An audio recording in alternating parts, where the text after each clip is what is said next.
What's up, chat? Welcome back to the stream. It's Wednesday. We have been blessed by the almighty and hallowed Warhamster with some drama today. How's it going, everyone? Happy Wednesday. I don't know. Happy hump day, I guess.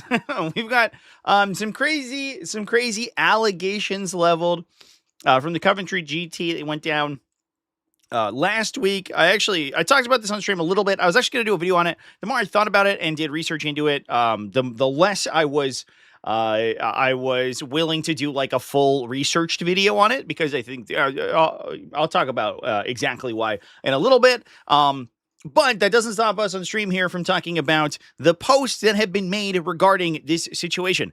We've also got, as a little bit of an appetizer, we've got a classic assortment of we got some funny threads. We have one of the greatest comments I've ever seen in my life over on Reddit, and some really interesting rules stuff to talk about. So let's jump on in. Where's the hamster? He's over here. Here he is. There he is. Look at that little guy. Let's talk about having damage real quick, chat. This one's from a couple months ago. I delved a little deep into the Wayback Machine, not too far, but yeah, we have some interesting discussions to talk about. I thought this one was a nice entrance into our discussion here, because we're talking about halving damage characteristics and how Warhammer 40k doesn't do them very well. This was a person posting in good faith, I think, and they're totally correct about their post. I was playing a game today. My opponent's model had an ability that halved the damage characteristic of all attacks that made through damaging it. My model made 4 successful attacks, each dealing 1 damage for a total of 4. Opponent said this meant the model took 2 damage because of its ability. I thought that the ability halved the damage of each attack, which would round them up to 1 and still work out to 4 damage per model. In the end, I went with his way of doing it. His model survived on 1 wound, wiped out my squad, and while it didn't impact the overall result, it did feel bad. And there's a bunch of discussion in the chat here. Your opponent's wrong. People accused him of cheating. And then some people accuse Warhammer 40k itself for the for the issue, which I think, in fairness, is kind of correct, to be honest. If I'm gonna be real with you, I think that might be based. We had this whole discussion at the beginning of the edition, because they spoiled, I think it was the Bulgrin datasheet, which is not a half damage characteristic attack, but it's a very similar situation where the Bulgrin datasheet says subtract 1 from the damage characteristic of all attacks. We said, holy shit, that's incredible. That's amazing. Wow. It reduces damage characteristics to 0. This is the greatest ability of all time. If you shoot it with 1 damage weapon, it simply doesn't take damage. No, little did we know at the time, there was a separate rule in a rules commentary, not even in the core rule book, that says that this has a minimum of 1. And while that's not the exact situation we're talking about here, it is representative of kind of the issue, where a lot of these rules, I don't know if they're, so this person says they're atrociously written on a technical level. I'm not sure that that's the case here. I actually think that if we were to get into the technical rules writing portion of it, everything makes sense. It's totally fine. All of the rules are extremely explicit and they're very clear.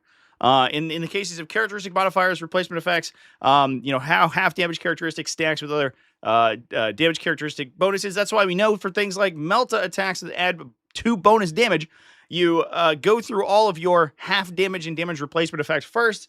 Then you add bonus damage on top, which can create weird situations where you blank an incoming attack, and then you take melted damage anyway. And you're like, how did that happen? If it doesn't automatically successfully save, you still take the bonus damage. And this is kind of a similar situation where if you aren't cognizant of the rules, you wouldn't necessarily know that attacks not only are all sequenced individually, but also there is a cap on where your damage characteristic can be modified. So if you're like, oh, it halves damage, so I can half damage to 0.5 and I'm taking half of a wound, that's not entirely clear on the data sheet.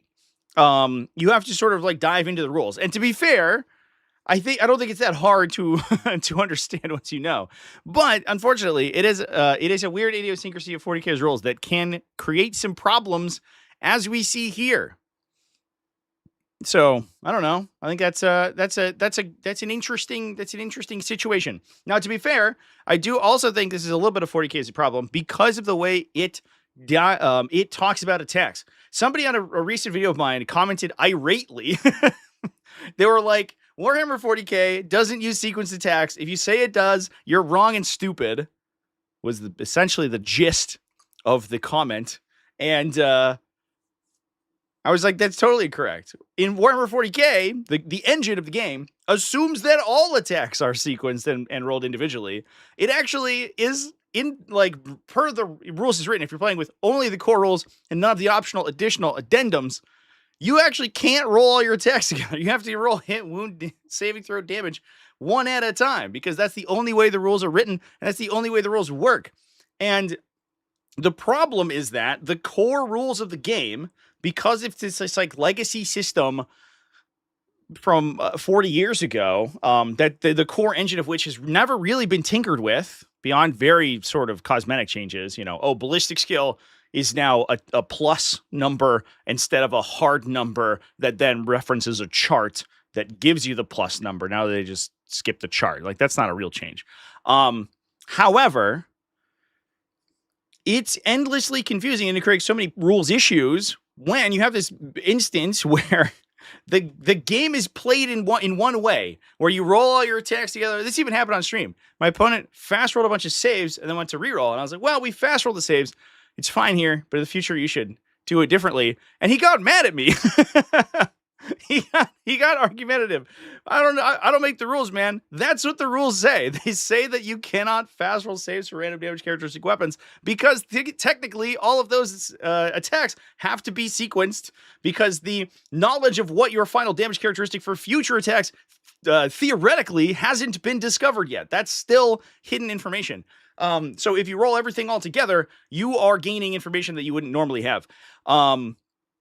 And that's a real issue. I have a problem with that. My hope is we get something like 11th edition where we swap the system and we go to an attack pool system, for example, where all your attacks are just amalgamated in a big pot, and then you resolve all of them at once. I think that would be so much better. But this bullshit where all the attacks go one at a time, and so every ability is written, each individual attack does a thing, which is exactly what the confusion here is. Each attack has its damage, not the attack of the unit has its damage. That's so confusing for new players. And that's what I have to talk. That's what I say. That is what's going on. All right. I don't have anything else to say about this one. I just thought it was an interesting rules thing to discuss. I do want to talk about... I don't know why I clicked on this thread, but it was in the competitive Warhammer subreddit, which is a endless. It's a cavalcade of clownery. But this I don't think this is a necessarily clowny thread. Jezzy0303 here is asking, I'm playing 1,000-point space rolls for my army for my casual games. First of all, we're in the Warhammer competitive subreddit, which is focused on tournament play. This is a weird thing that happens where people see Warhammer competitive. That means if I want to win, I should go here. Well, kind of. But there's a lot of people asking for, like, advice with their narrative lists or whatever. And it's not necessarily the place to go for that. But that's okay. That's neither here nor there. You're looking to improve your army. And so he posted his list.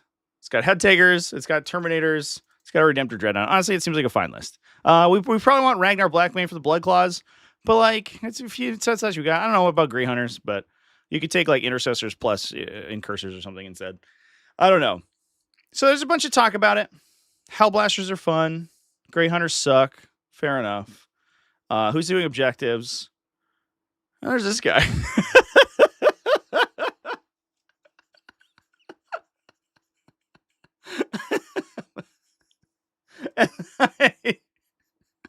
I just died. I upvoted this, by the way. I don't know what this is here for.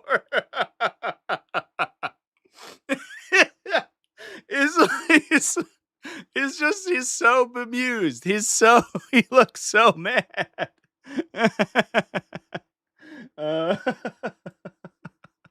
Look at this man.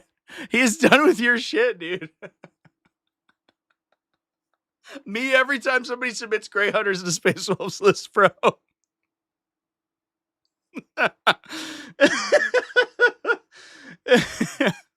Anyway.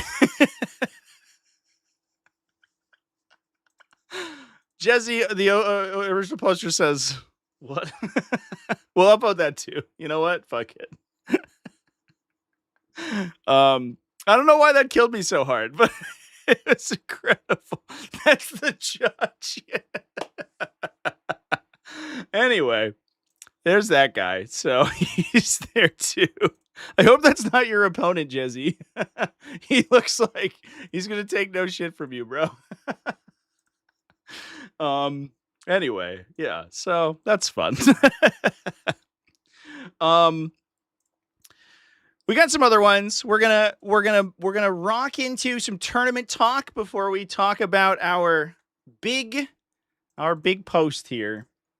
There's a couple ones from a little while ago, from earlier this year.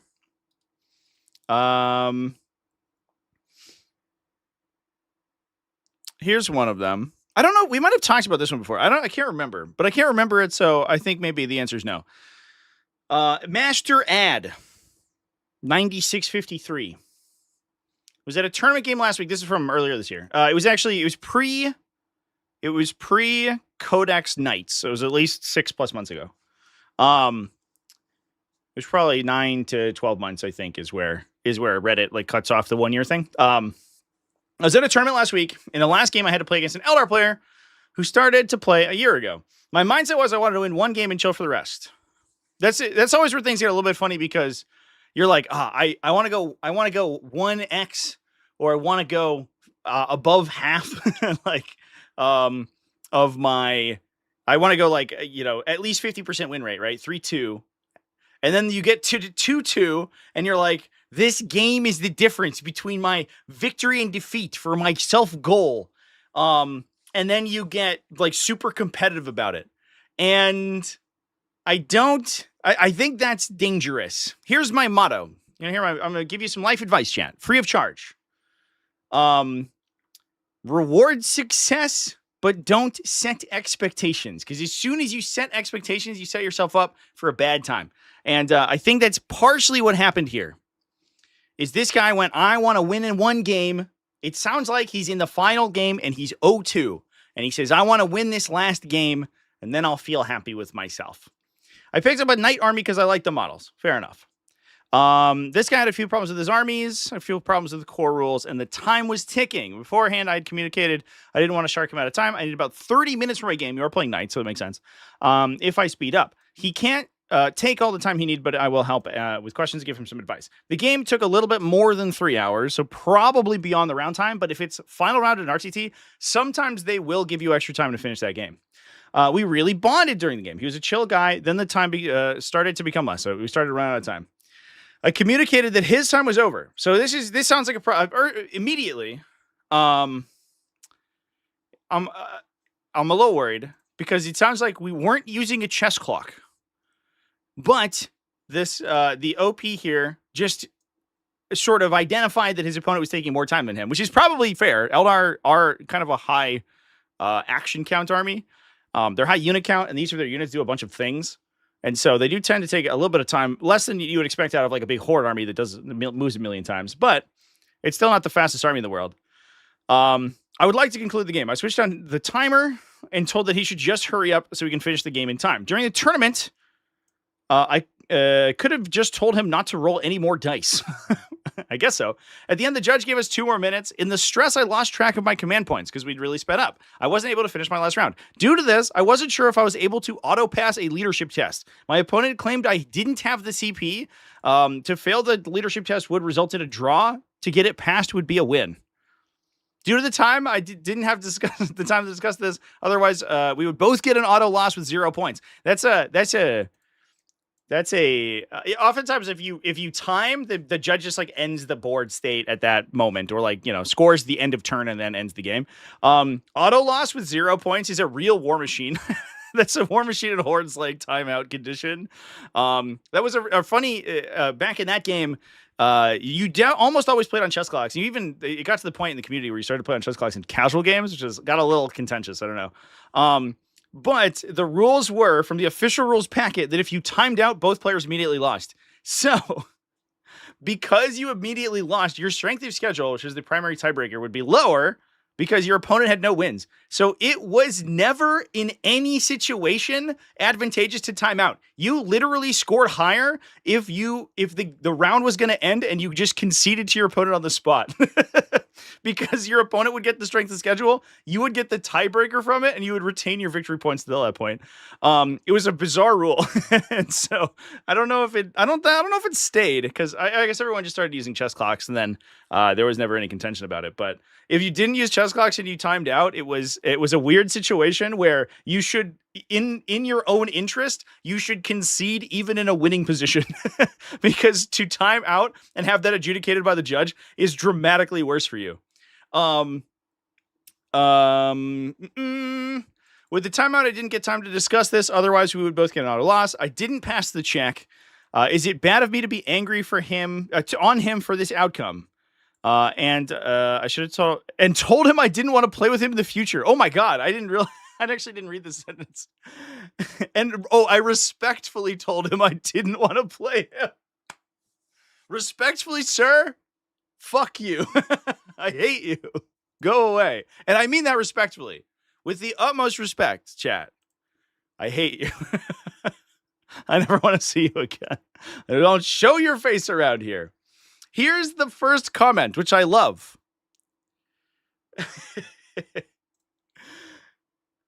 How do you not know if you have a command point in your own command phase?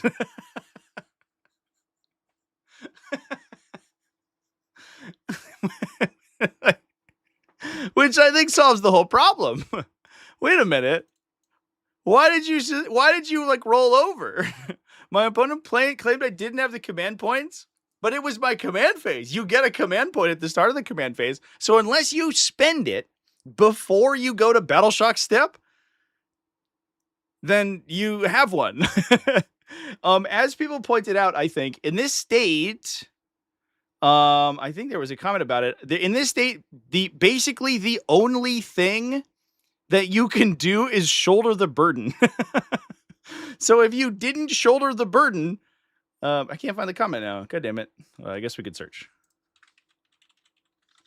There you go. The only two strats you can use are Insane Bravery, which is the one you want to use, and Shoulder the Burden, which costs 2 CP. So unless you had 2 CP and used Shoulder the Burden, you had CP for Insane Bravery. I don't know. This is a fucking bot. Holy shit. What is that? So that's wild. In that context, so you go... we go from, all right, we didn't use a clock. My opponent was taking more time. And then I unilaterally told him he was out of time. This wasn't a judge call. I told him his time was over. Then the judge told us we could play 2 more minutes. Then my opponent bullied me out of using an Insane Bravery to win the game. So you go through this whole cycle. And you're like, well, maybe these people shouldn't play with each other. Maybe that's better for everyone. Switch down the timer. It sounds to me like because he talked about how he needs 30 minutes and his opponent could can't take all the time, but he'd help him. It sounds to me like they had a round timer, but not a player timer, I think is what I take away from that. I don't think that if there was a chess clock here, this would be a contentious issue, right? Unless the night player went, I gave my opponent a bunch of free extra time, and then he won. Which is not what I think you would say that, right? If that was the case, if I was like, giving my opponent a million takebacks, then he cucks me on a command point he told me I didn't have, Obviously, I think that would be an entirely different situation. But it sounds very much to me like they didn't have a chess clock active. Yeah, I think it was. I think it was the fact that the round was timed, but not the game. Is what I took that away. Yeah, man, they're guessing about how much time they have. But ultimately, this is the part that kills me. How do you not know if you have a CP? You always have a command point. All the time. Organization Funny 153 says, it sounds like what happened is that the OP tried to cheat to win in the last second. And instead of saying, I gained +1 at the start of the turn, tell me exactly what you think it was spent on, and then using the stratagem, OP gave in. OP says, I can't memorize numbers. I have a dice that shows the total number of CP. Everything I think about command points I do in front of the dice. After saying I use the CP, I move that dice in the same second. If I have to do this stuff while in stress, not having time $2.79 to run around the table 3 times in a row, this gets tricky for me due to the fact that I normally have triple the time I need. This is never any problem. Yeah, I think this is just such a weird situation. Obviously, communication with your opponent is important. And if you feel that your opponent is taking up a ton of time in the early game, right? It sounded like we're getting towards the mid game. I switched my time off, he says, and then we had to complete the game. You should talk to the judge and just be like, hey, man, what's going on, dude? The other thing, too, is that I think 30 minutes to complete a game, I'm not sure. I don't know. I think that it's probably the case that neither of these players necessarily knew how much time they actually needed. Because 30 minutes for any game is incredibly fast. It is Knights, of course, but I would be shocked if it actually takes him 30 minutes to resolve a full game of 40k. Obviously his opponent probably takes an hour, and then you're talking about a 90-minute game, which is, in fairness, in 10th edition, incredibly rare. You're usually a minimum 2 hours for a game, even in a tournament setting with relatively low model count armies. It can happen, but it's unlikely. Like, Knights versus Knights can be an hour, maybe, but Knights versus almost anything else will take some time. So, I don't know if I necessarily believe that neither of these players were taking actually, a above average amount of time. However, if you're in a position where you're worried about it, you have to talk to the judge. You can't just tell your opponent that they're done playing. I communicated his time was over. You could not roll any more dices, he says. Well, he could have said, I guess. Which, I don't know. That's the whole thing. If you want to take a game less than an hour, take double stomp. But yeah, because you're tabled in like 2 turns. Easy peasy. Yeah. So, interesting situation here. Is he the asshole, chat? I think both players are culpable here. I think that Knight guy, this is a classic sort of mid-tables game where you both come in being like, hey guys, we have a loss on our record.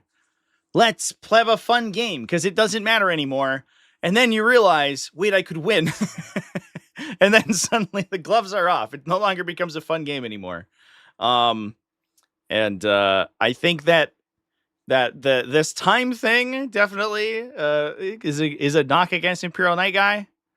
Complaining to his opponent about time but not using a clock. And then his opponent at the end here claiming you don't have command points at the start of your opponent's turn. Get fucked. That's not how 40k works. Are you kidding me? You do not have, you can't do that. That's physically impossible. Somebody pointed out as well, it is even impossible to new orders at that stage, right? There's literally no way that you can spend 1 command point in Index Knights before your Battleshock step, because new orders occurs at the end of the turn. Redrawing is at the end of the command phase after Battleshock tests. It sounds like he got flustered and his opponent conned him.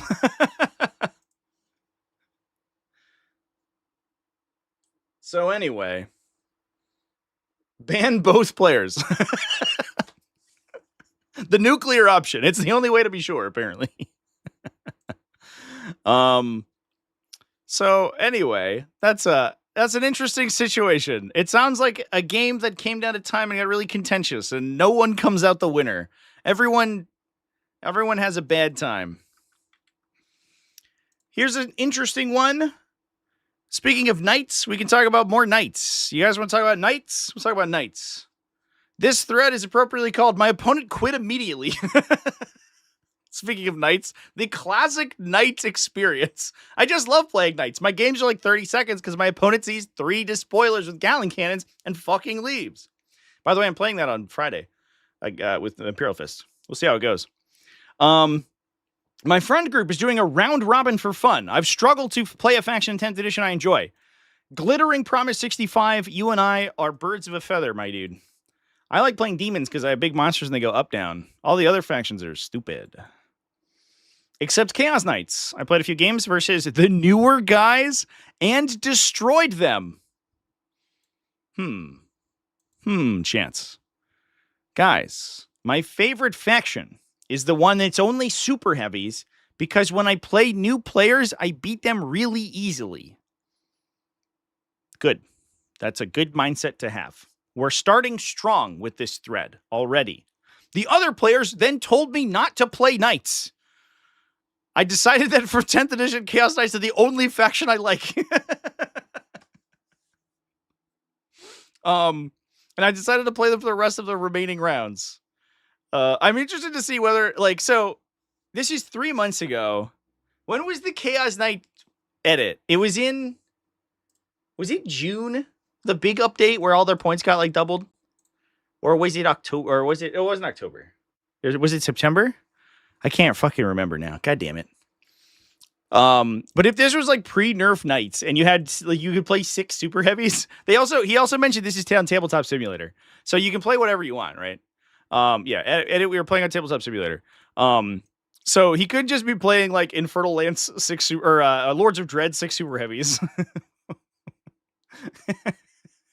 Which is probably fairly not amazing for new players to play into. I understand though. I totally understand the point that playing Chaos Knights is really fun. Because unironically, Chaos Knights is super fun faction. You get to play a bunch of big stompy idiots, and they roll 1,000,000 dice. And those are 2 fun things. I have low model counts, and my games are fast. My models are big and cool, and they shoot 1,000,000,000 shots. And Avenger Gatling cannons are based. So, I don't know. I get it, dude. I totally get it. I played 2 games with Chaos Knights when we were testing out the points changes when their points changes came down from their new codex, and I was like, "This is great." Not only is it unspeakably broken, and I'm putting OC5 obsects on every objective for free, but also I have 3 abominants that shoot 12 times each, so 36, and then I have 3 despoilers, and they shoot 108 shots. I'm shooting 150 shots plus stubbers around. This is fucking awesome. So I get it, dude. It's so fun. You just shoot a bunch of trash at your opponent and wait until they fail saves. It's great. The problem is that it's a huge stat check, and if your opponent isn't perfectly suited to kill it, they lose immediately. Speaking of which, one of the other players immediately quits my matches because he doesn't want to fight knights. Am I wrong for playing knights? This guy in general isn't a bad player. If anything, he's better than me. I guess I'm asking, am I the asshole? My opponent? Oh, there's an edit. It's supposed to be friendly. We discussed banning units before we started, and the only rule we collectively came to was no unit can be more than half your army. If you're playing 1,000 points, that's impossible. Or 2,000 points, that's impossible. If you're playing 1,000 points, knights are definitely a suspect pick. Guys, we're playing incursion games. It's for fun. We're playing round robin incursion, and I'm playing 2 Gatling despoilers. Woo! I usually ally in a few Nurglings or Furies. Whoa, we're playing Legends too. Let's go, dude. Furies are actually broken, by the way. They're like 40-point jump pack utility units. They're crazy. It's instead of Nurglings, you can have a unit that moves 12 and goes through walls. Cool, man. I guess I'll do that. So yeah. What do we think, chats? Incursion, you can only play 1 big knight. Oh, that's true. Only 1 Gatling cannon despoiler. That makes it all good. If you're a new player and you're playing an incursion list and your opponent only rocks up with 1 Gatling cannon despoiler, it's totally fine. You know, you can beat them easily.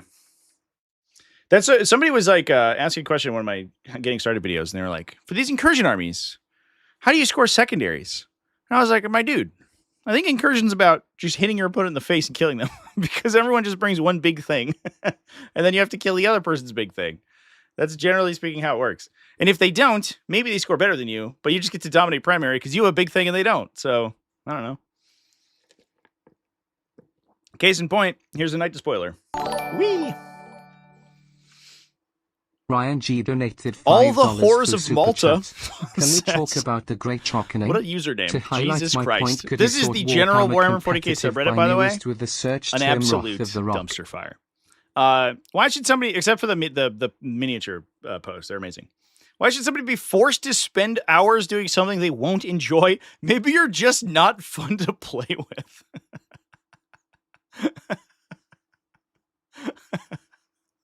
I don't know, man. Maybe you just fucking suck. Playing a faction you like it doesn't make you an asshole. However, if you want us to read in depth, then I played a few games versus newer guys and just destroyed them raises a red flag. If you're only enjoying Chaos Knights because you can destroy your opponents, that may potentially make you an asshole.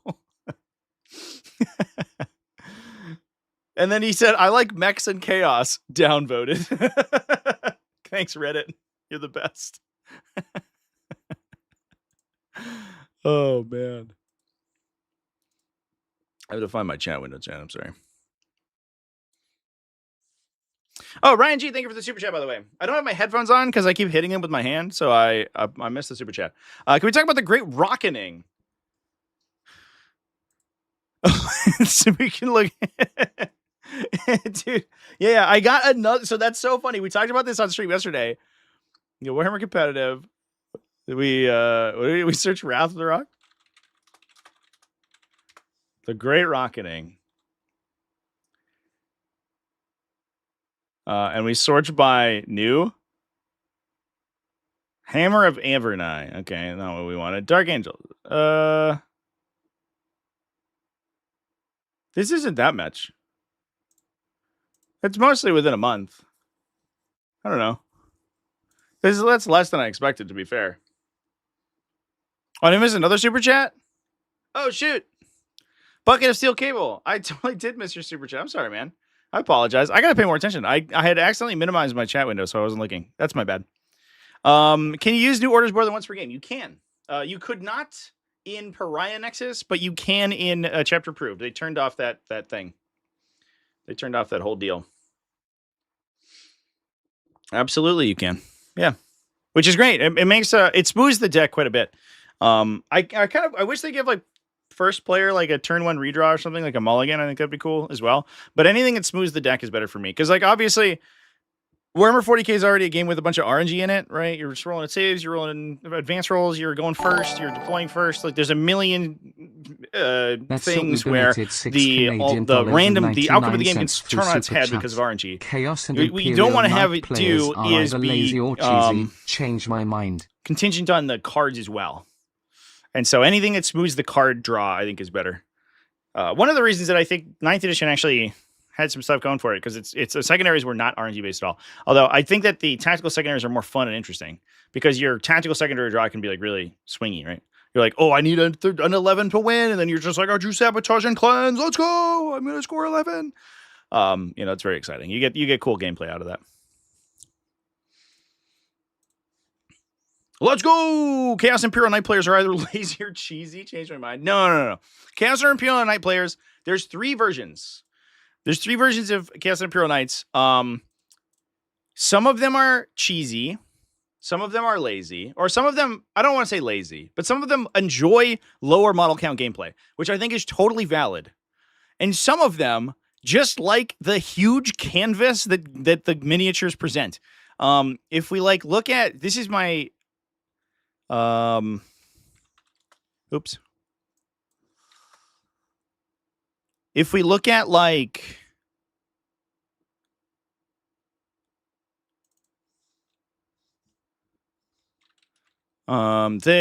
Knight army that we streamed at Tennessee teams, which now I can't find because I'm a goober. That army was incredible, and it was clear that it was being used as a canvas for cool modeling, right? It's like a good army, but it's also just fucking gorgeous. And I think a lot of... Here we go. We found it. Ladies and gentlemen, we got him.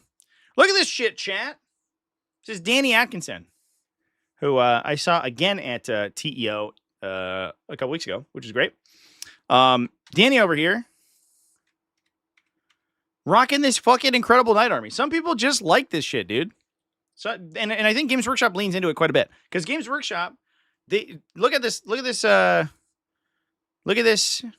Crusader, by the way, on the side here, or Warden, or Preceptor. Sorry, I think it's Canis Rex in this case. I think it's Canis Rex.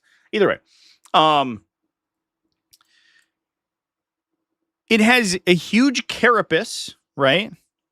So the top, like the main armor plate, is a huge flat surface, and then each shoulder pad is a huge flat surface. If we look at the Cerastus Castigator in the top here, it has two huge flat open canvases on each of his shoulders for its arm shields. The entire purpose of these miniatures is to give you a canvas for freehanding. Change my mind. You know, like, I believe that these were very intentionally designed to give you lots of spaces where you could put cool shit. And obviously, in this case, Danny's done that, right? He's freehanded all this cool stuff. He's put decals everywhere. He's put like a little bit of OSL from the windows and things. And I think that people gravitate to the army just for the ability to do that. Plus, you get these huge models with huge bases. And I think I have a close up of it somewhere. He put a whole fucking Krieger, like a Krieg trench line, on his bases. This is a different game. That's from a different table.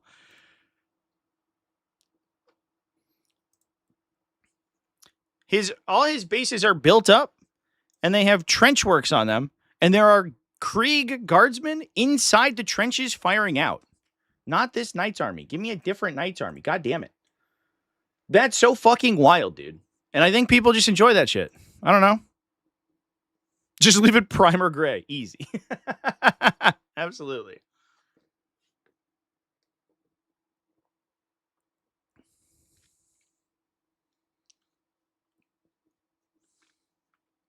Clearly modeled for advantage.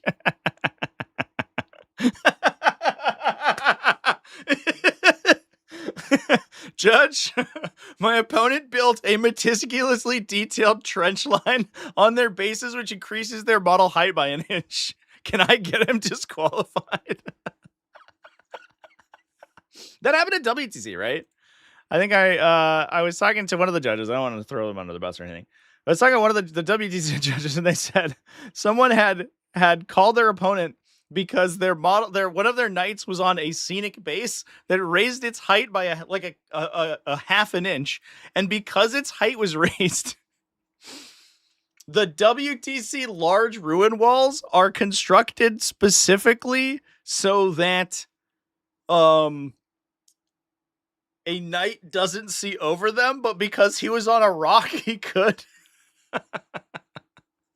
And because the judges had okayed it sight unseen, or I think in that they had implemented a system by which there's like a community vote on custom models. So if you've significantly changed the conformation of your model at all, then there's a vote on it, and if the community votes that it's okay, then it's okay.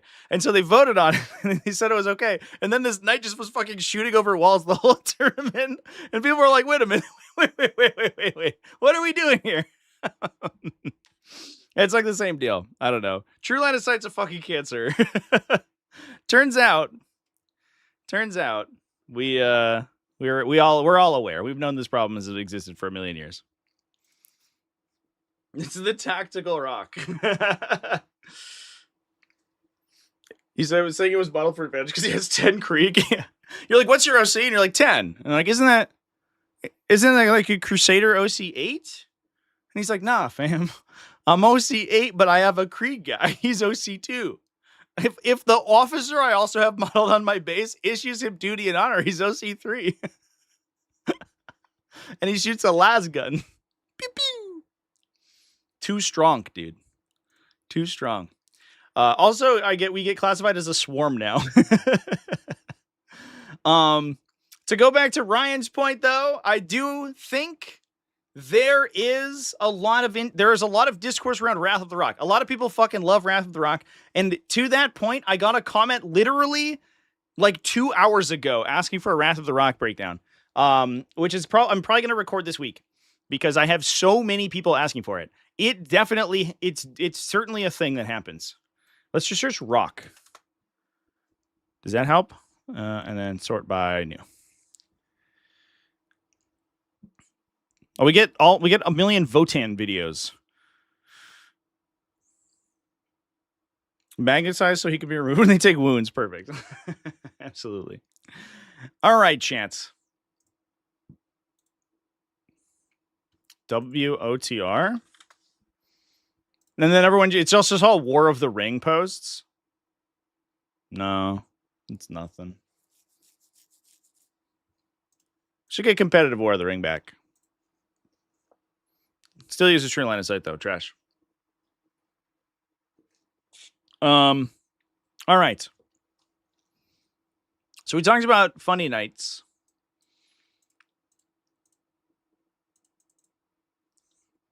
I got one more. I've got one more in the chamber. We'll talk about our main topic. This one kind of gives me a little bit of a laugh. And then honestly, this one I think is indicative of kind of the problem with painting points in 40k. Let's talk about it. This is from last year or a year ago, so it's not super recent, but it's within the last year. Impossible Suspect 19 says, I just joined a local tournament and I'm a little annoyed. Bit of context, I'm working an on-site job, rarely get to play 40k. When I do get the chance, I get very excited and binge paint all my minis. I understand that wholeheartedly. I was up until 3 a.m. every day painting all my demons for Nova. I got super psyched. This weekend was a tournament with 12 players at a local store that I've never been to before. I paid the entry fee and was expecting a cool day of interesting armies and the like. But this store owner released the rules. Oh, never do that. Never release the rules. Just tell them day of, so they're surprised. And I'm not impressed. First and foremost, the tournament is publishing. There will be a best painted army. Great. However, armies will not require to be painted. My poor heart, chat. Well, this is slightly disappointing. I can deal with it. But they've mentioned the rules that the armies that are painted will not receive any painting bonus points. The 10 bonus points for being painted. Oh, chat. Oh, no. This is truly a tragedy. We're witnessing one of the most horrific experiences a person can ever have, which is the potential, not the guarantee, that they could play against another player who might have unpainted models in their army. And you don't get a mechanical advantage against them. Can you fucking imagine? I would kill myself if I put in that position. No, here's the deal. As someone who does not play in tournaments very often, I understand that like going to a tournament is a fun and exciting experience for you. Generally speaking, however, for the people who are enfranchised in tournaments, a 1-day 3-rounder, which is, I believe, what they're talking about here. I'm not 100% sure. Oh, yeah, he said it had 12 players in it. So I think it's just an RTT at a local game store. The goal of these tournaments is generally to be kind of a testing ground for a lot of people. People want to come and they want to either play their pet armies, or they want to play new stuff, or they want to play stuff that they're trying out for more competitive events. A 3-round RTT is it's like the format's so fun and cool because you see all sorts of weird shit you would never see at a GT. I played it one a couple weeks ago, and I saw it was like a Soulforge Warpack. Was it Soulforge? I think it was. I believe it was a Soulforge Warpack Lord of Skulls list. I saw an 80 Corn Berserker spam list. I saw like a Vessels of Wrath list. I was like, this is sick. Look at all this weird chaos shit that people are playing. And I played against Taliban summoners in the finals, which was sweet. Stuff that you wouldn't necessarily see in highly competitive games of Warhammer 40k, but you get to expand your game experience a little bit. However, putting a painting requirement on all those armies just restricts the number of people who are going to show up. those events are already not enormous, right? You're not catering to, you know, 1 to 200 highly enfranchised players. You're trying to get your local community in, and you're trying to get competitive players who are playing new stuff in. Not you cannot expect all that stuff to be painted. And if you mechanically incentivize people to paint, you're just going to get fewer people to your store. So you're going to make less money. And then you're going to spend their whole day doing something where you don't really get that much out of it, which sucks, right? So painting requirements, while for a larger event that people put more prep time into, make total sense. If you are hard enforcing painting requirements in your local RTTs, you're kind of a dick. At least like your regular RTTs. I've had some local stores who do like once a quarter or once a month, or once every couple months, they'll do like a high tier event where they will enforce painting, and they'll do like, more spectacular terrain sets, and they won't just do the normal RTT stuff. But as a normal, regular thing, a lot of times people come out specifically to the RTTs and they just want to be able to play their shit. So I'm greatly in favor of RTTs allowing greater leniency on your painting, and saying that you're annoyed that you don't get 10 free points for painting your army is, I don't know, a little tone deaf. However, it gets better. Whenever I play Warhammer, I enjoy to live out the spectacle in my head. When both armies are painted, it can make an awesome experience. However, I realize not everyone has the time. But in my case, it was a small consideration that I at least got the 10 points for putting in some efforts. For context, I worked 9 to 5 to make my army look good. I want to be able to beat you if you don't paint your army. What made me question this tournament even more so, can you imagine this, chat? So he wants his 10 points for painting, and he wants everyone's armies to look perfect, or to look good, right? To enhance his experience. What made me question this tournament even more was the fact that it was that if it was a casual tournament, whatever, but they are also enforcing WYSIWYG. I have to accurately model my models' war gear. That's insane. I tend to make my models just look capital C cool. And I don't really care what is the best weapon option. And if it comes to new edition, I'll just tell my opponent, hey, my guys are using this weapon instead of that. In my opinion, rule of cool is always better. But in summary, I don't agree with how the organizer is running the tournament, being strict in some areas and not in others. And I was thinking of speaking to them regarding my concerns. So this guy wants 10 points for being painted. He wants that to be a mechanical advantage over his opponent. However, he doesn't want to have to accurately model his weapons. So something that has no gameplay effect, which is you paint on your models, he wants a bonus for. However, a thing that does have a mechanical gameplay effect, which is your war gear, which can, in some cases, change your lines of sight, right? A gun or an additional piece of war gear can dramatically change how a model looks and how its line of sight can operate. But also, it informs your opponent what the capability of your models are. That is too far. Too far. Am I the asshole in this situation? First comment, no one's an ass. TOs are allowed to enforce or not enforce painting as they please. 100%. TOs are the gods of tournament play. Without TOs, we wouldn't have tournaments, and they don't get paid usually, so that sucks. Also, just a bunch of comments about how he's an asshole. Brutal. Reddit is brutal sometimes, dude. You are free to not like how a tournament organizes how a TO organizes their tournament. You're free to choose not to take part. Right now, this story is not. However, if you make a fuss about it, you will start stretching in asshole territory. As Dead Phoenix says, WYSIWYG is important in competitive play, as WYSIWYG can affect actual gameplay. Knowing which model has what weapon can truly be the difference between a winner and a loss. I accidentally put my Green Knight Terminator Apothecary off an objective, and I need to kill a model, hold on to it. Big whoopsie. Being able to tell if I'm looking at a las cannon or a plasma cannon after 2 hours have gone, and I've forgotten what it was can be the difference if I want to risk my unit in the open or not. Let alone stops people from pulling shady tricks to get ahead. Endorsing unpainted armies by not using the 10-point roll is unusual. I don't think that's true at all, actually. The 10-point roll is actually incredibly rare at RTT level, I would say. I would say in my experience, as someone who's attended hundreds of RTTs, like 90% of RTTs have no painting requirements and don't even use the 10-point rule. There's a couple occasionally that do, and this also obviously depends on your area, but I would say more often than not, an RTT not using it is... An RTT is not going to use it. A GT, however, will either typically use the 10-point rule, provide card disadvantages, so you might start with a yellow if you don't have painted, or they will strictly enforce painting. So if you're not painted, you can't show up.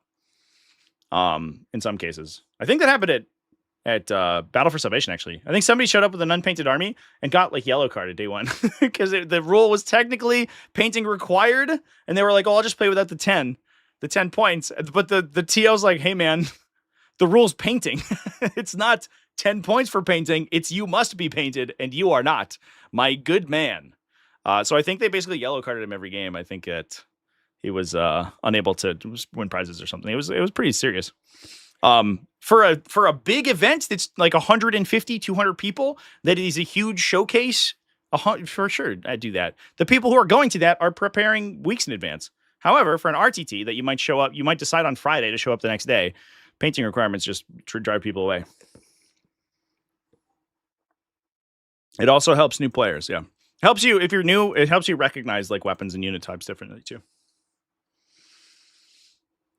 Pretty wild. What if you finish painting during the round? I believe that if I remember correctly, chat, if you finish painting your army during the round, you do qualify for battle ready. And I think that's basically explicit. So, let's go. Thank you for the super chats. Netsu donated $6.99 through Super Chat. 10 points to paint is the gatekeeper for meta chasers. 10 points paint is gatekeeper for meta cheesy chasers. Rule for nerds. Cheesy rule for Just nerds. ask if you forgot. Changed my mind. Just ask if you forget. Change my mind. I don't know. It's WYSIWYG, I think, is more reasonable than the painting thing. I think if somebody wants to meta chase, like, I don't know. I think I'd let them. If you're like, oh, I don't think you should be able to play strong stuff because I like feel strongly about it, then like you're just not prepared for the meta. I don't know. And if there's fewer painting requirements, then you also have less of a excuse not to be prepared for stuff you may see. So I don't know. Plus, if someone's meta chasing, especially at small table 40k, where the skill level tends to be lower, like the general fundamental level tends to be lower. If somebody's meta chasing and you've just played your faction for forever and ever, you probably beat them anyway. And to be perfectly honest, unless it's something really broken. But if you're like, hey man, I've been playing fucking Thousand Suns the last 3 years and I'm super good at it, and you showed up with Shadowmark Talon that you bought yesterday, I'm pretty sure I'm gonna beat you. I don't know, that might be a bad example. Shadowmark Talon's really good. But, you know, I think a lot of meta armies, especially in 10th edition, you might lose anyway. But I think I guess some of it is in the strictness of WYSIWYG, right? Because to some extent, you're like, hey, if my model has a sword, I should run it with a sword. You're like, all right, fair enough. And if my model has a las cannon, I should run it with a las cannon. But if you're like, well, you modeled a bolt pistol, not a heavy bolt pistol, right? Like at that point, you get like, okay, all right, we can calm down maybe. Or you're like, hey man, I ran out of blasters for my fucking Cabalite Warrior squad, but I put shit all over this gun. Is that cool? But you're like, well, technically it's not the plastic blaster bit, so that's not allowed. Sure, yeah. I think it comes to the level of it comes down to the level of actual enforcement that occurs.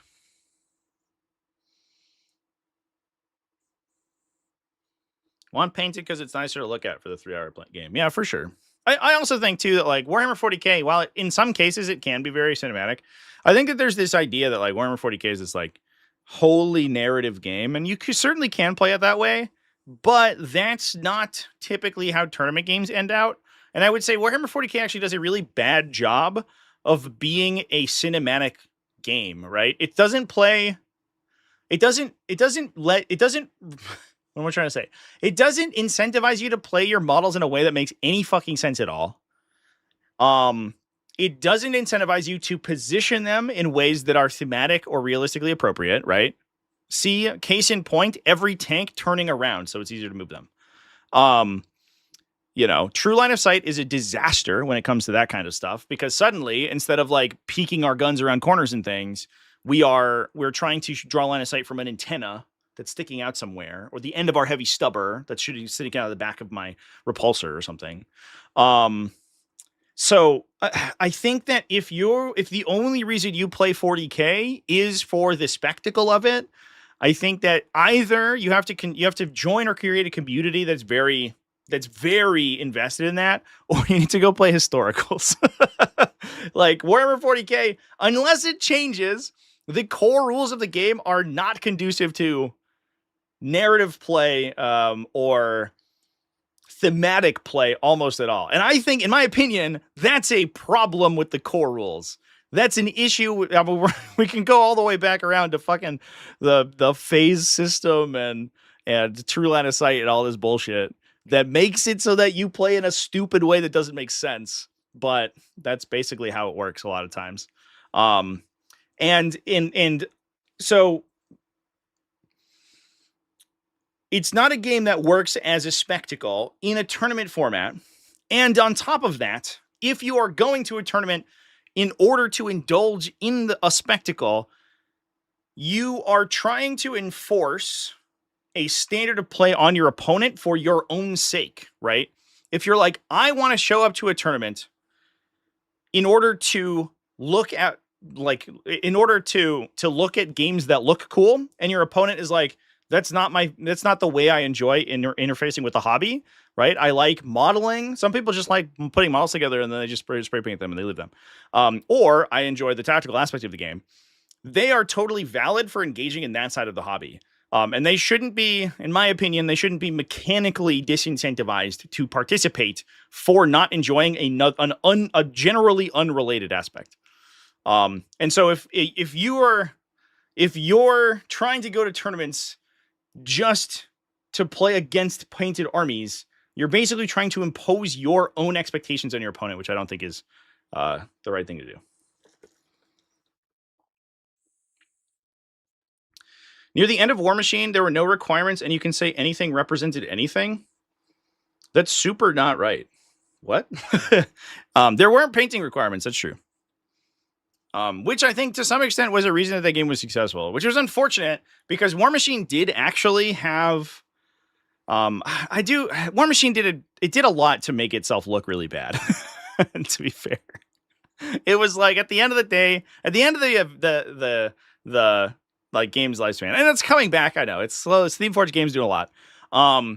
But there was like no terrain on any table. Everything was a mouse pad, which I love mouse pad terrain, but I like mouse pad as the outline of terrain. You have to put shit on the mouse pad.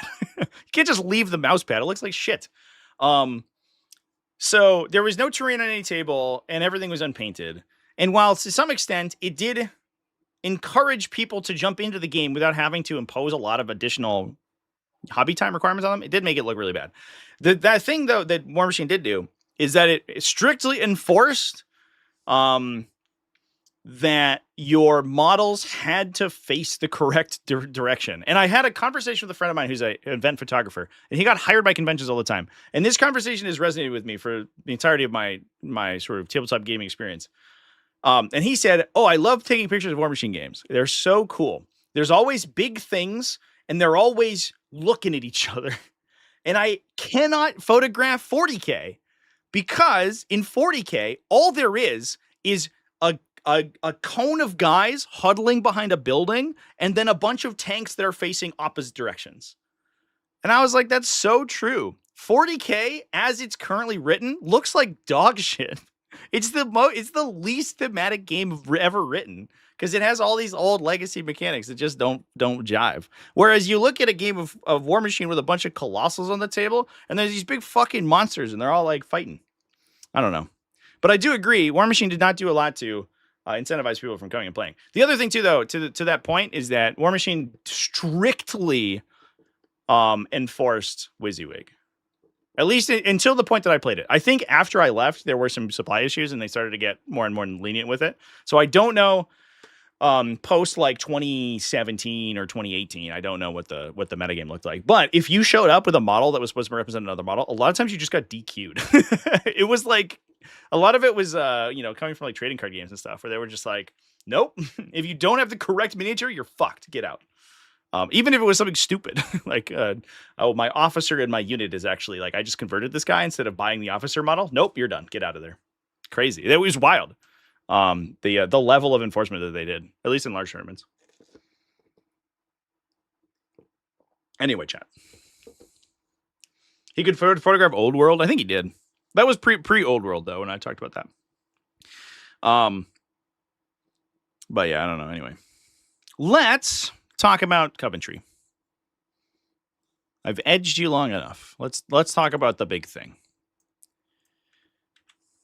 I also think too that from a tactical sort of standpoint, I don't think War Machine looks as quite as interesting. There's like you take a picture of a 40k board state, and I think it's more interesting than War Machine. War Machine had a lot of stuff where you're just like playing around people's start ranges. So both armies would just like sit like 13.5 inches away from each other and then like sort of jockey. Which wasn't super interesting. If you were a photographer and you could take a picture of like a bunch of big robots running at each other, it looked great. But in the actual gameplay, they didn't usually run at each other. They just sort of hung out. You got to throw your own guys. That's true. You sure could do that. That was sweet. All right, chat. Let's talk about the big thing. So this is from last week. So I mentioned this thread last week, and I said I think I might do a video on this. The more I thought about it, the more I didn't really want to. So the reason for that is that the OP here actually wasn't involved in this drama. So this wasn't someone who's coming out with their own story. This is like basically secondhand. And they have edited the post to explicitly not call anyone out. And so I was like, well, it's clear that their intention is not to directly name and shame people. And it's also clear that they weren't involved. So what I don't want to do is like do a whole big thing about this because I don't feel comfortable with that. If this was a post written by someone who was part of this whole situation and who was like, I played against a guy at Coventry GT who's a piece of shit and I hated him, then that's much more interesting. But of course, I'm much more willing to take sort of primary sources. But this is very much my friend told me about a thing that happened, which I think is less good. But we will talk about it on this live stream because I think it's an interesting topic of discussion. Embarrassed Trash number 10 says, "Is it time for event organizers to publish their yellow card lists?" I've talked about this in the past, but I do think that I don't know necessarily whether or not it's time for event organizers to publish yellow card lists. I think there is definitely some argument against that. However, I would like to see organizations like BCP retain yellow card lists. I think that would be interesting, even if it was on the back end.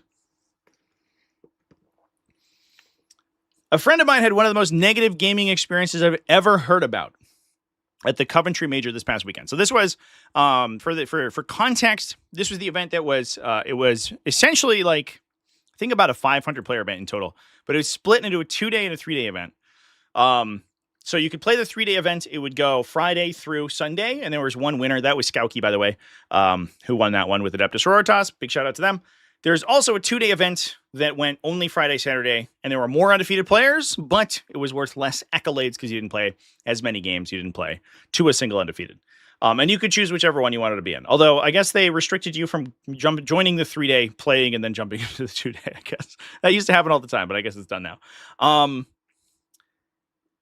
What was I going to say? I believe this was from the 3-day, by the way. By context. Without going into the gory details and to avoid anyone being identified.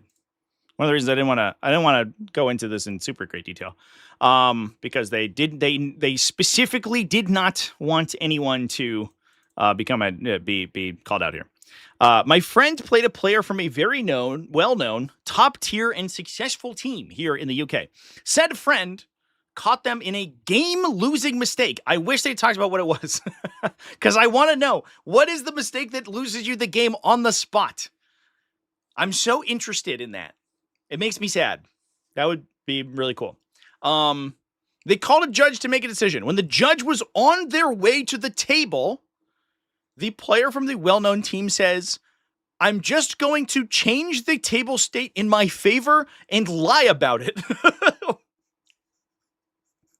Which is the most unhinged sentence I've ever heard in the context of Warhammer 40k.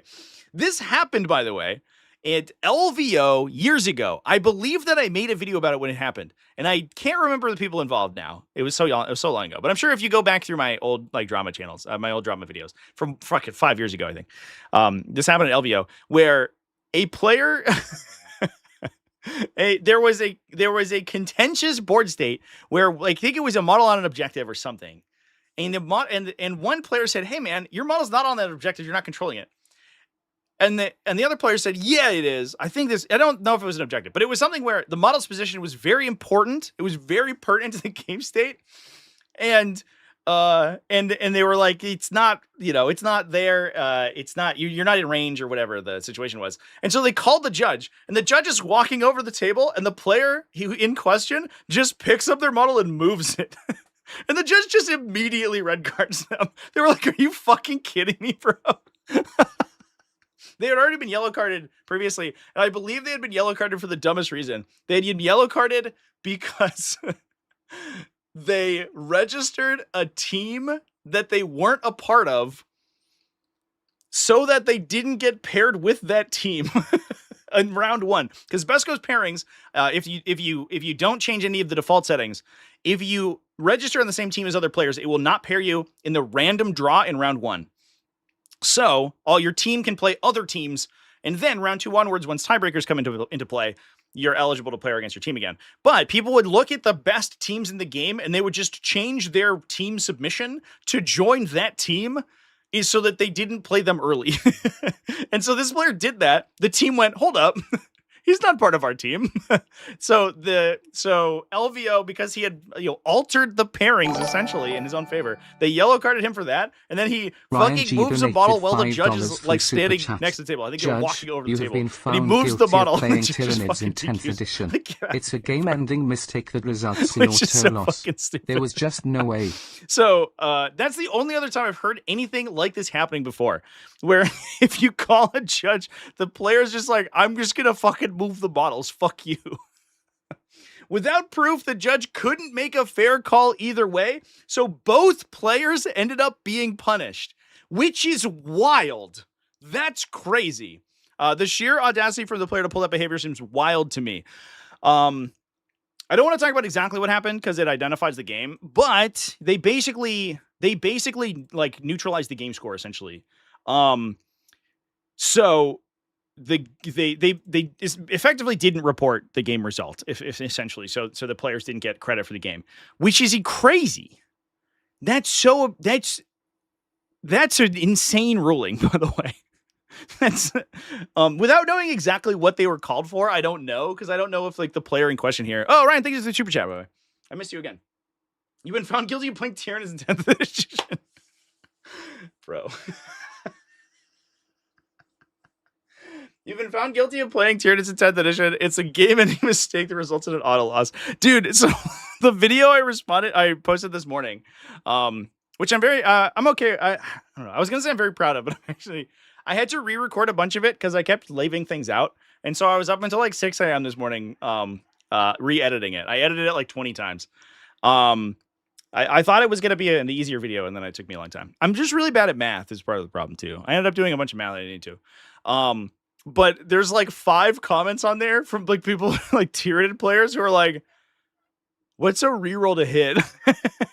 I'll be like, if you have a critical effect and you have 5+ critical hits, you can reroll to try to get the 5+ criticals. And then a Tyranid player's like, reroll? What is that? I've never experienced that before. And it's endlessly funny to me. That makes me laugh.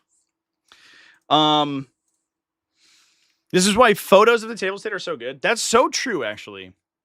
Yeah. Actually, this is a good, especially if you're in GTs. You should probably be taking pictures of your games anyway, because it always helps to like look back through them just for your own edification. Plus, you can share them with people. Look at this crazy board state. I had one from a local RTT. I shared it on this is the RTT I played in the other day. I shared it in my Discord, but like, bro, look at this fucking board. Oh no, why is it so weird? There it is. Okay. Look at this board state, dude. That's sick. Look at all these demons. They're everywhere. There's too many of them. But it's cool to like look back on stuff. But also, yeah, for sure, 100%. If you're taking pictures at the end of each turn, then like obviously, if you're like, oh, my guy was here and not here, you could be like, well, I don't know. Here's a fucking picture, dude. If it's a thing where like it moved during the turn or something, then it might be different. But I'm so curious about exactly what was done here, because I have a sneaking suspicion. And read between lines. Let's read through the whole thing and then I'll talk about what I think. At the end of the tournament, my friend is told by the judge the player has been officially given a yellow card. I presume it's not just for that one incident, as I highly doubt it would be only that an incident of it would be the only incident of that kind from this player. Speculation. Objection, judge. Speculation. Now, all of this is essentially a bit of context to my question. Is it time for tournament organizers to publish lists of players they've been giving yellow cards to, or tag them on BCP for events in some way? I do like, not necessarily tags, so maybe something that's open to event organizers only, to whose events they sign up. But I do think BCP could register players more easily. I do also like the idea that players can a player account.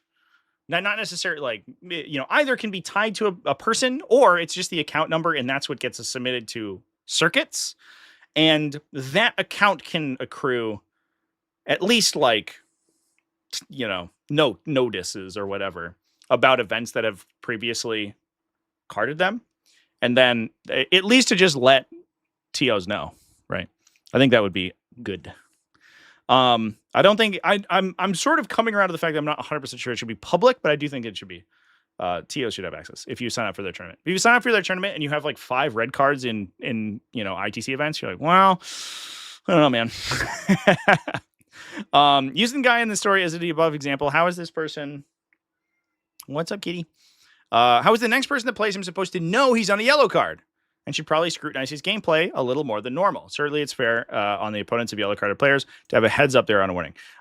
It does make sense.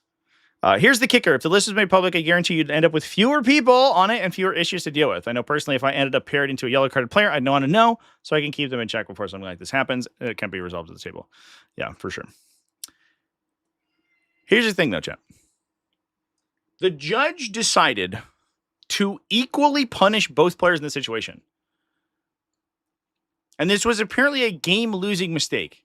I can't comprehend, unless this judge is just like the worst person. Unless this judge is like, I can't make a ruling and you've called me over for nothing, so get fucked. I'm going to hit both of you with sanctions. That's insane. But catching someone in a game-losing mistake sounds to me like... I'm going to speculate. Speaking of speculation, I'm going to speculate a little bit.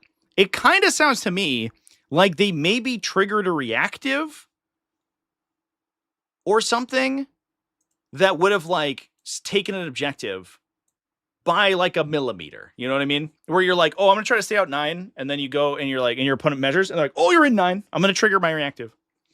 And you go like, oh, I didn't mean to do that though. And then the person goes, I'm going to call a judge and they're going to verify. And you said, well, can I just bump my guy backwards? Right? Like this story, this is the reason that this is such a hairy situation. This story is very slanted in one direction, but the judge at the table didn't see it that way. And I could understand if you're in a situation where one person's like, I didn't think I was in 9 inches here. And the other person's like, no, you super are. I'm about to win the game. The judge could be like, you both kind of seem like you're wrong. So I'm so curious. The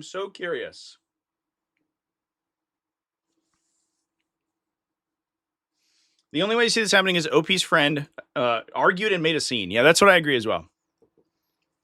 That's I think too. So the other, I guess the thing that could have happened, right? I guess giving the embarrassed trash the that's a great like throwaway account name, by the way.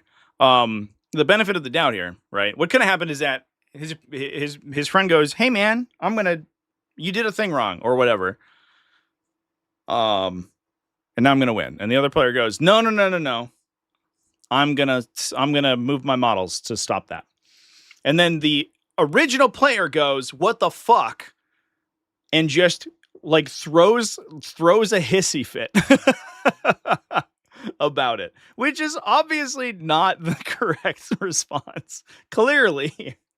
And so, like, if he just, obviously, it's probably if that's the case, it's probably a reasonable reaction at the time. But certainly, as a judge, where you have one player who's like, "This is the board state as far as I see it," who might be in the wrong, and the other player is like breaking down at the table, I could understand that they would be willing to duel, to just attack both ways, basically. It's pretty wild. Listening devices on every table. Yeah, that's how every time something like this comes up, that's what people always say. They're like, "How come we aren't streaming every table at a tournament?" Are you serious? You have no idea what live streaming requires, bro. That would be absolutely untenable. It's usually people who don't really go to tournaments that say that. It's the same people who, like, every time somebody's caught with cheating dice, they're like, "How come tournaments don't just provide you with all your dice?" You're like, a tournament's not going to provide, like, they're not going to show up with 5,000 dice to provide to players. Their margins are razor thin. They have no incentive to do that.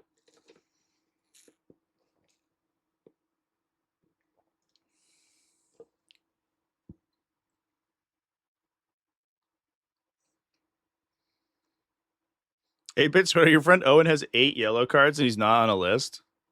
Why is he still your friend, bro? I think you might want to pick better friends. Oh, man. Can't even stream a game probably from your own house, let alone an event. Yeah, it's crazy, dude. Like, I stream 2 tables, right? Or I stream at a table and a recorded table. And it's the setup time for those two is like between 3 and 4 hours. If I'm doing, or it's probably 3-ish hours.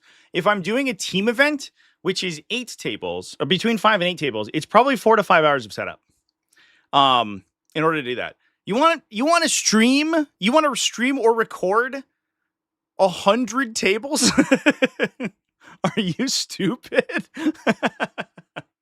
And you have to do so in a quality that's actually, like, the game state can actually be determined. So, like, you have to set up storage for all that shit. A game of 40k, speaking from experience, is like 10 to 12 gigabytes of data if you record it at 4K. If you record it at like 720p, it's probably whatever. It's probably a quarter of that. It's probably 3 gigabytes.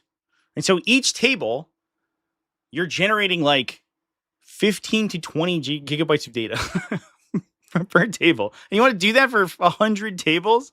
Okay. Wild.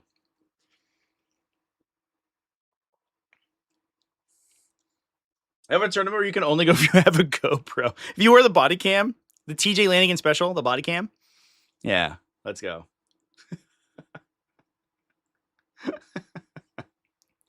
Might also cause unfair release against a yellow carded player because they already have one. It's assumed. Yeah, so there have been that definitely does happen, and that's one of the reasons that, like, publishing a yellow card list gets a little bit weird. I've seen it where a player gets yellow carded reasonably. I watched this happen in a tournament, and I don't want to throw the tournament under the bus, but I think, in my opinion, I think they ruled this incorrectly.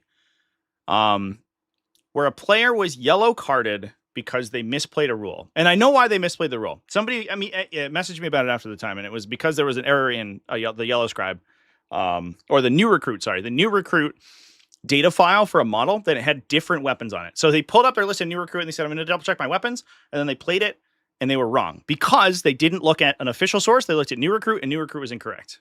Mistakes were made. It happens and it sucks, but theoretically you should look at the GW app or your codex or something that's more reliably fact checked, like 39K, which is a little bit dicey. Wahapedia, I think we've noticed like 2 errors ever. What are you doing there, kitty? You're clumsy. And then, so they got yellow carded for that. And then in a subsequent game, their opponent realized they were yellow carded and reported them for a second yellow card. They didn't have any proof, but the player got DQ'd. And I don't think that was correct. And so it can be weaponized, which is a problem, right? But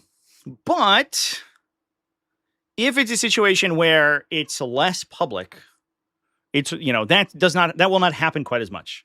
Although I will say, as unfortunate as those instances are, I do think it's a situation where I think that the occurrence of people misplaying things to their advantage is greater than the occurrence of people trying to weaponize the card system. And maybe if you make it more robust, this happens more often. I don't know. It'd be a bridge you cross later on. But I do think that a more robust yellow card system that would prevent situations like, like what this is or whatever from happening in the future would be more beneficial than it would be detrimental. There's like some amount of friendly fire incidents that you almost have to accept, which sounds really bad when you say it.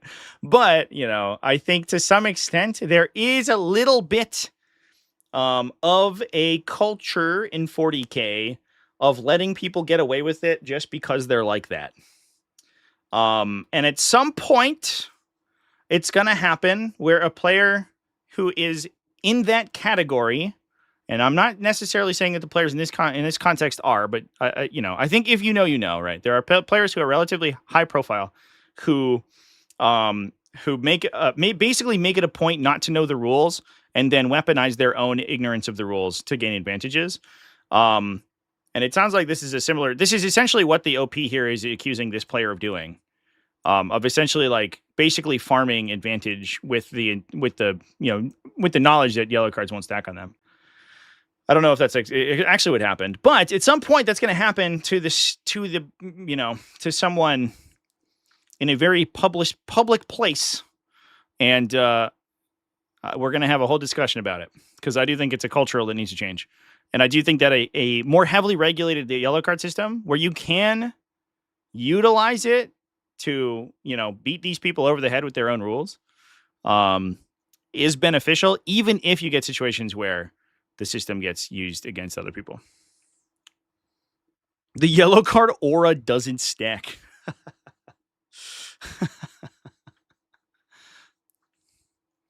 You're the player you played against the LVO cheater? That was not what I was referring to, so I don't think that you played against that person. Oh, the original. Oh, no. You're talking about the original one. No. Oh, okay. No, yeah. Okay. That was like 5 years ago? Double O? Shit, dude. Really? That's crazy, bro.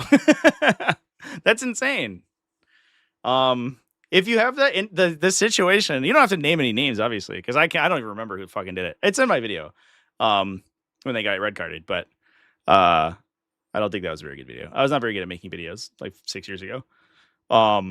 But if you could tell, if you have information about exactly what happened, I'd love to see it.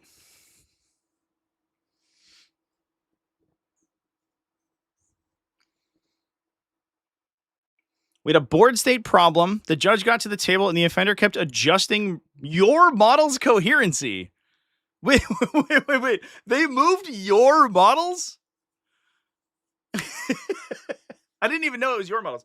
I thought that it was their own models. I didn't know they moved their opponent's models. That's fucking wild, dude. There's also a bet going from well-known players that guy's going to be DQ'd. You lost Brad Chester $100 since you got him DQ'd to her. Jesus. I mean, he did get yellow carded directly at the start of the event, right? So you kind of could see it coming from a mile away.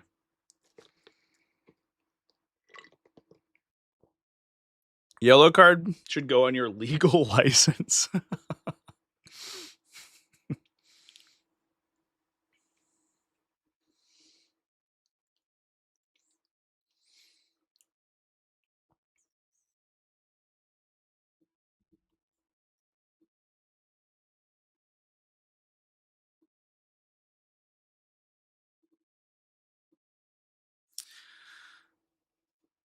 So anyway, chat. 40k passport could be cool. You get a stamp for every tournament you join, and judges can put yellow cards in it. Yeah, I honestly I think it could be a digital thing. I think that we're in a phase of the community now where there are a couple, like it's not all Best Coast Pairings, right? Best Coast Pairings is the biggest event organizer online event org system, but there are more than that, right? But I think we're at a state where those systems could offer that as a service. And then I think it would be. We've talked a lot about whether or not Games Workshop should get involved, and I think that they probably rightly super don't want to. The other ITC, when it was basically the only competitive circuit, I think probably had more of a responsibility than to this than previously, than they do now, because ITC. A lot of people care a lot about their ICC rankings, but I think generally speaking, World Championships is like more high tier than ITC champs now. So I don't know if people are necessarily putting as much stock into that. But I do think that ITC got a bit of a bad rap because, or at least Frontline did, because they were essentially the only like big tournament ranking system, and they made no they were very reticent to punish people for yellow carding, when realistically what you need to do is basically be like, okay, your BCP account's removed from the circuit, right? Like if you get too many red cards, you can't rank anymore. Which I think for a lot of the people who are really incentivized, who really want to scumbag their way to the top, they care quite a bit about their ranking. About their personal ranking. It's an ego trip for them. And if those people lose that ranking because they cheat too much, I think that is a legitimate threat. Right.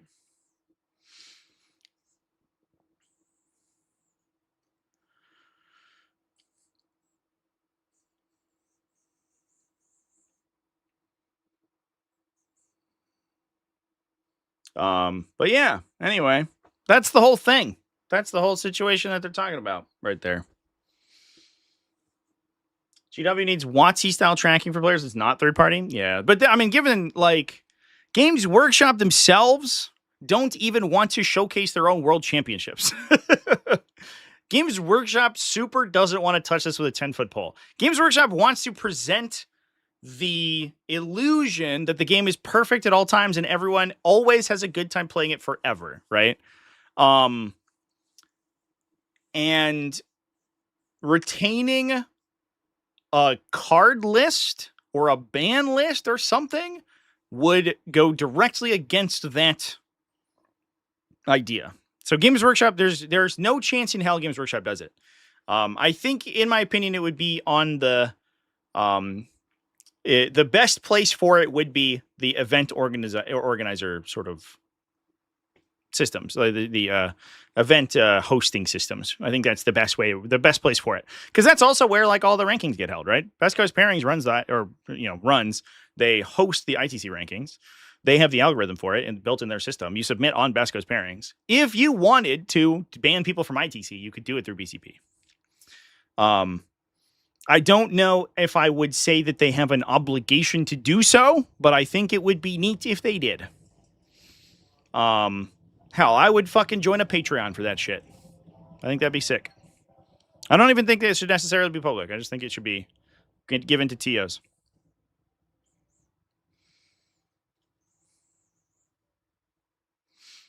So there you go, chat. That's the big thing we wanted to. Can we Can we go back to the Space Wolves thread? Sure, chat. You know what? Just for you. This is what we should do to anyone who cheats in 40k. We just give them this look. Can I replicate that? Do I even have the gravitas? He's got pursed lips and like kind of half little eyes.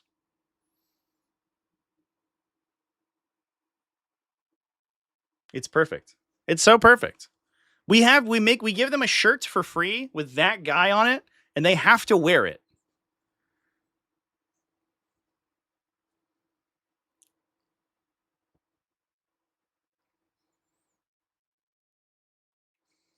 Space Wolves are cheaters? No.